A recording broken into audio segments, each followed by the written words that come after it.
హల్లెలూయా! దేవునికి స్తోత్రం. మనమందరం ఈ విధంగా కలుసుకోవడానికి అవకాశం ఇచ్చిన దేవునికే వందనాలు. అందరూ బాగున్నారా?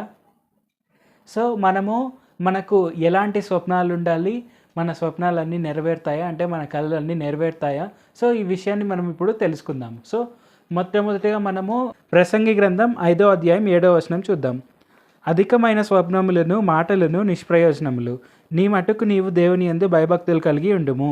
మనం గనుక ఈ వచనం చూస్తే మనకేమర్థమవుతుంది అంటే, అధికమైన స్వప్నములు కలిగి ఉండడం అనేది నిష్ప్రయోజనం. మనంతకు మనము దేవుని వైపు చూస్తూ ఆయన యందు భయభక్తులు కలిగి ఉండడం అనేది చాలా ముఖ్యమైనది అని ఇక్కడ మనకు అత్యంత జ్ఞాని అయిన సొలొమోన్ చెప్తున్నారు. అంత జ్ఞానం ఉన్న వ్యక్తి ఏమని చెప్తున్నారు? ఈ గ్రంథం మొత్తం గనుక మనం చదివితే జ్ఞానం ఎక్కువైతే మనకు ప్రాబ్లమ్స్ కూడా ఎక్కువైతాయి అని ఇక్కడ మనకు తెలియపరుస్తున్నారు. అంటే మనకు ఏదైతే ఎక్కువగా ఉంటుందో ఆ ఉండే దగ్గరే మనకు ప్రాబ్లమ్స్ కూడా ఉంటాయి. అంటే మనము ఎదిగే కొద్దీ మనకు జ్ఞానం పెరుగుతుంది. అండ్ జ్ఞానం పెరగడం వల్ల మనకు ప్రాబ్లమ్ సాల్వింగ్ స్కిల్ కూడా పెరుగుతుంది. ప్రాబ్లమ్ సాల్వింగ్ స్కిల్ అనేది మనకు ఉన్నప్పుడు ప్రాబ్లం అనేది అంతకదే వస్తుంది. సో, ఇది మనకు క్లియర్‌గా ఈ గ్రంథం మొత్తంలో అర్థమవుతుంది. సో, దాని అర్థం ఏందంటే ఇప్పుడు మనకు కొన్ని ఫైనాన్షియల్ ప్రాబ్లమ్స్ ఉంటాయి. అది చిన్న పిల్లలని అడిగితే వాళ్ళకేం అర్థం కాదు. వాళ్ళకి అలాంటి ప్రాబ్లమ్స్ కూడా ఏమీ ఉండవు. ఎందుకంటే వాళ్ళకి డబ్బుల గురించి ఏమీ తెలీదు. కానీ పెద్దయ్యే కొద్దీ వాళ్ళకి డబ్బుల గురించి తెలిసిన తర్వాత డబ్బుల వల్ల వచ్చే ప్రాబ్లమ్స్ తెలుస్తాయి. సో, టెక్నికల్‌గా ఏదైనా కానీ వాళ్ళకు ఏదైనా తెలియనంత వరకు ప్రాబ్లమ్ ఏది ఉండదు. తెలిసే కొద్దీ ప్రాబ్లమ్ పెరుగుతూ ఉంటుంది. కాబట్టి మనము అన్నెసెసరీ స్వప్నాలు కలిగి ఉండడం అనేది మనకు వద్దు అని ఇక్కడ సొలొమోన్ రాజు క్లియర్‌గా చెప్తున్నారు. అపారమైన జ్ఞానం కలిగిన సొలొమోన్ రాజు క్లియర్‌గా చెప్తున్నారు. సో, ఇక్కడ మనం ఏం అర్థం చేసుకొనవచ్చు అంటే, మనము తినలేనంత పెద్ద వంటకాన్ని మనం ఎప్పుడు చేసుకోనకూడదు. అంటే మనము ఏదైనా ప్రాబ్లమ్ సాల్వ్ చేసుకోలేనంత పొజిషన్‌లో ఉండే డ్రీమ్ అనేది మనం ఎప్పుడు కనకూడదు అని ఇక్కడ మనకు క్లియర్‌గా చెప్తున్నారు. సో, మనము ఈరోజు ఒకలాగా ఉండొచ్చు, రేపు ఒకలాగా ఉండొచ్చు. సో, మన కల అనేది ఎప్పుడు కూడా మన రీచ్‌లోనే ఉండాలి. మన దీర్ఘకాల కలలు ఏవైనా ఉండవచ్చు. మన దీర్ఘకాల గోల్స్ ఏవైనా ఉండవచ్చు.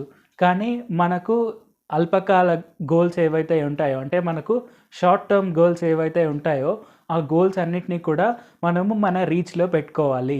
ఎప్పుడు కూడా మన రీచ్ ఔట్ ఆఫ్ రీచ్ ఉండేదాన్ని ఎప్పుడు మనము అలాంటి ఆశలన్నీ కలిగి ఉండకూడదు. అలాగా ఉండడం వల్ల ఏమవుతుంది అంటే, ఒకవేళ మనము తినలేనంత విషయాన్ని మనం తెచ్చుకున్నాము అంటే అది పారేయాల్సి వస్తుంది. సో, అలాగే ఆ పారేయడం వల్ల అనేకమైన ప్రాబ్లమ్స్ కూడా వస్తాయి.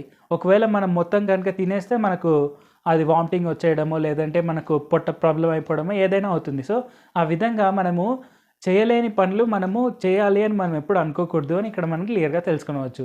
సో, మనము ఏదైనా కల కంటున్నాము అంటే దానికి మనము ఎదగగలము అనే కాన్ఫిడెన్స్ అనేది మనకు ఉంటేనే ఆ కల అనేది కనాలి. సో, ఈ విషయాన్ని మనం ఇక్కడ క్లియర్‌గా అర్థం చేసుకొనవచ్చు. తప్పకుండా మనం అదే విషయం పైన ఎప్పుడూ చేయాలి. ఎందుకంటే దేవుడైన యేసు ప్రభువారు మనము ఎలాగ ఉండాలి అనేది ఆయనకు ఒక క్లియర్ ప్రణాళిక ఉంది. మనము ఆయన యందు భయభక్తులు కలిగి ఉంటే ఏమవుతుంది అంటే, ఆ ప్రణాళిక అనేది యాక్టివేట్ అవుతుంది మన జీవితంలో. ఆ ప్రణాళిక అనేది మన జీవితంలో యాక్టివేట్ అయిన తర్వాత ఏమవుతుంది అంటే, మనము ఆశీర్వదింపబడుతూ ఉంటాము. ఆయన ప్రణాళికబద్ధంగా మనం ముందుకు నడుస్తూ వెళ్తాము. సో, అదే విషయం పైన మనం విశ్వాసం కలిగి ఉండి, ఆయన యందు భయభక్తులు కలిగి ఉంటే, ఆ విషయం మనకు చాలు అని ఇక్కడ మనకు రాజైన సొలొమోన్ చెప్తున్నారు. సో, ఈ విషయాన్ని మనం తప్పకుండా గుర్తుపెట్టుకోవాలి. అలాగే మనము రాజైన సొలొమోన్ చెప్పిన ఇంకో సామెత కూడా చూద్దాము. ఏదంటే సామెతల గ్రంథం 28వ అధ్యాయం 19వ వచనం చూద్దాం.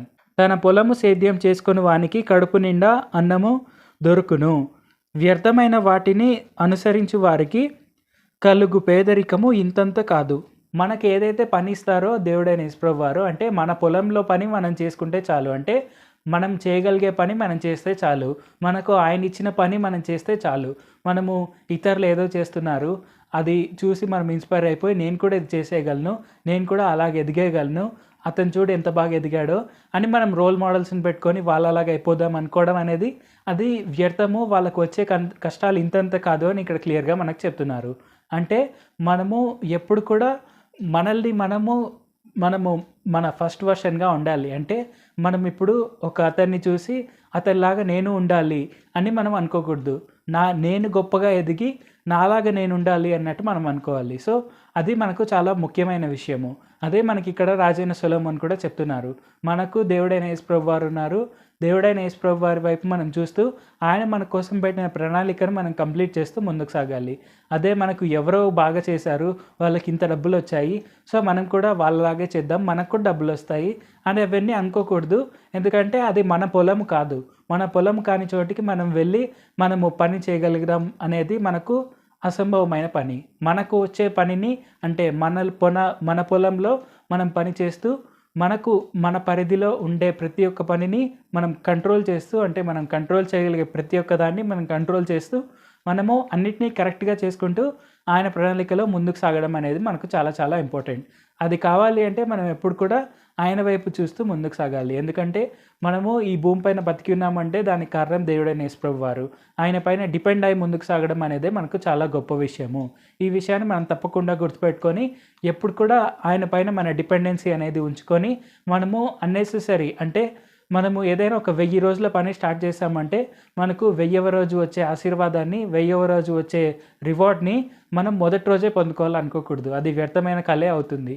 సో, ఈ విషయాన్ని మనం గుర్తుపెట్టుకొని మనము ఏ రోజు రివార్డ్‌ని ఆ రోజే పొందుకుంటూ మనము మెల్లగా ఎదగాలి. లేదంటే ఒకవేళ దేవుని చిత్తం అయితే మనం ఫాస్ట్‌గా ఎదగాలి. ఏదైనా కానీ మనకు ఏ రోజు విషయం ఆ రోజు చాలు. రేపటి గురించి మనం ఆలోచించాల్సిన అవసరం లేదు. ఇది మనకు మత్తయి సువార్తలో ఉంటుంది. ఇన్‌ఫాక్ట్ అన్ని సువార్తల్లో ఉంటుంది.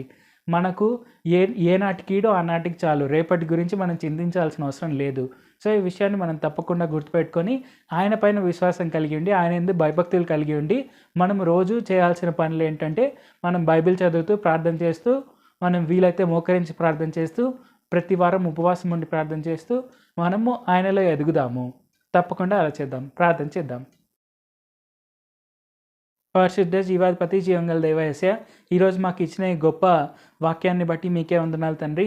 ఈ వాక్యం వింటున్న అందరూ తప్పకుండా ఈ విషయాన్ని అర్థం చేసుకొని ఎప్పుడు కూడా వారు అన్నెసెసరీ గోల్స్ ఏవి కలిగి ఉండకుండా, అన్నెసెసరీ స్వప్నాలు ఏవి కలిగి ఉండకుండా, మీరు వారికి ఏ పనైతే ఇచ్చారో, అంటే మీరు మాకు ఏ పనైతే ఇచ్చారో దాన్ని మాత్రమే మేము చూస్తూ ముందుకు సాగేందుకు సాయం చేయండి. దానిలోనే మేము గొప్పగా ఎదిగేందుకు సాయం చేయండి. మేము ఏ రోజుది ఆ రోజే ఆలోచిస్తూ మేము రేపటి గురించి కానీ, ఎల్లుండి గురించి కానీ, తర్వాత ఫ్యూచర్ గురించి కానీ అన్నెసెసరీ దిగుళ్ళు ఏవి పెట్టుకోనకుండా ఏనాటి గురించి ఆనాడు మాత్రమే ఆలోచిస్తూ ఎదిగేందుకు సాయం చేయండి. ఎందుకంటే మేము మీ యందు విశ్వాసం కలిగి ఉంటే మేము తప్పకుండా ఈ భూమిపైన ఖచ్చితంగా ఆశీర్వదింపబడతాము అని మీరు మాకు ఇచ్చిన గొప్ప వాగ్దానాన్ని బట్టి మీకే వందనాలు తండ్రి. యేసయ్య, మీరు మా పట్ల కలిగి ఉన్న ప్రణాళికను బట్టి కూడా మీకే వందనాలు తండ్రి. తప్పకుండా మీరు మాకు ఇచ్చిన ప్రణాళికను మేము ఎప్పుడూ పాటిస్తూ మేము మీ ప్రణాళికలోనే ఉంటూ ముందుకు సాగేందుకు సాయం చేయండి. మాకు ఆ బుద్ధిని, స్వభావాన్ని దయచేయండి. అన్నెసెసరీ కళలు కనకుండా ఉండేందుకు సాయం చేయండి. యేసు నామములో అడుగుచున్నాం తండ్రి. ఆమేన్. Thank you Jesus. మీకు ఎక్కడైతే ఇబ్బంది ఉందో అక్కడ మీ కుడి చేతిని ఉంచండి. మనం యేసు నామములో ప్రార్థన చేద్దాం. యేసు నామములో వారికి ఎక్కడైతే ఎలాంటి రోగం ఉన్నా కానీ యేసు నామములో ఇప్పుడే పోనుగాక. అది ఎలాంటి నొప్పి అయినా సరే, తలనొప్పి నుంచి అరికాల్లో ఉండే నొప్పుల వరకు ఏ నొప్పి అయినా కానీ యేసు నామములో ఇప్పుడే పోనుగాక. వారికి ఎలాంటి రోగాలైనా కానీ, అది క్యాన్సర్ అయినా, అది థైరాయిడ్ అయినా, అది ఇస్నోఫిలియా అయినా, అది ఐసైట్ ప్రాబ్లం అయినా, లేదంటే అది ఆస్తమా అయినా, అది ఎయిడ్స్ అయినా, అది స్టమక్ ప్రాబ్లమ్స్ అయినా, అది అల్సర్స్ అయినా, అది ఇంకా ఎలాంటి ప్రాబ్లమ్స్ అయినా కానీ, ఎలాంటి వారికి స్పెర్మ్ కౌంట్స్ తక్కువ ఉన్నా, లేదంటే మోకాళ్ళలో ఇబ్బందులున్నా, లేదంటే నడుము నొప్పులున్నా, లేదంటే వారికి యాంకిల్ పెయిన్స్ ఉన్నా, యేసు నామములో ఇప్పుడే అన్నీ సెట్ రైట్ అవును గాక. వారికి పూర్తి స్వస్థత ఇప్పుడే కలుగును గాక. యేసు నామములో వారికి ఇప్పుడే ఎలాంటి ప్రాబ్లమ్స్ ఉన్నా కానీ అది ఇప్పుడే సాల్వ్ అవ్వను గాక. యేసు నామములో వారికి ఎలాంటి ఫైనాన్షియల్ ఇబ్బందులు ఉన్నా కానీ వారికి ఇప్పుడే ఆర్థికంగా గొప్పగా ఆశీర్వదింపబడేందుకు సాయం చేయండి. అలాగే వారు ప్రతిరోజు తప్పకుండా ఫైనాన్షియల్ బ్రేక్ త్రూ పొందుకునేందుకు సాయం చేయండి. వారికి ఎలాంటి పోలీస్ కేసెస్ ఉన్నా, ఎలాంటి కోర్ట్ కేసెస్ ఉన్నా యేసు నామములో ఇప్పుడే అవన్నీ పోనుగాక. వారికి ఖచ్చితంగా డిజర్వింగ్ జస్టిస్ అనేది ఇప్పుడే వచ్చునుగాక. వారు ప్రశాంతంగా, సంతోషంగా జీవించుదురుగాక. యేసు నామములో ఇది జరుగునుగాక. ఆమేన్. సో, మనము ఎప్పుడు కూడా అన్నెసెసరీ డ్రీమ్స్ అనేది పెట్టుకోనకుండా మనకు దేవుడైన యేసు ప్రభువారు ఏ ప్రణాళిక అయితే ఇచ్చారో ఆ ప్రణాళికలోనే మనం ఉంటూ మనము కంట్రోల్ చేయగలిగే ప్రతి ఒక్క విషయాన్ని కంట్రోల్ చేస్తూ మనము ఆయన యందు విశ్వాసం కలిగి ఉండి, ఆయన యందు భయభక్తులు కలిగి ఉండి రోజు బైబిల్ చదువుతూ ప్రార్థన చేస్తూ ముందుకు సాగుదాం. మనం నెక్స్ట్ టైం కలుసుకునే వరకు దేవుడు మనల్ని అందరినీ ఆశీర్వదించును గాక. ఆమేన్.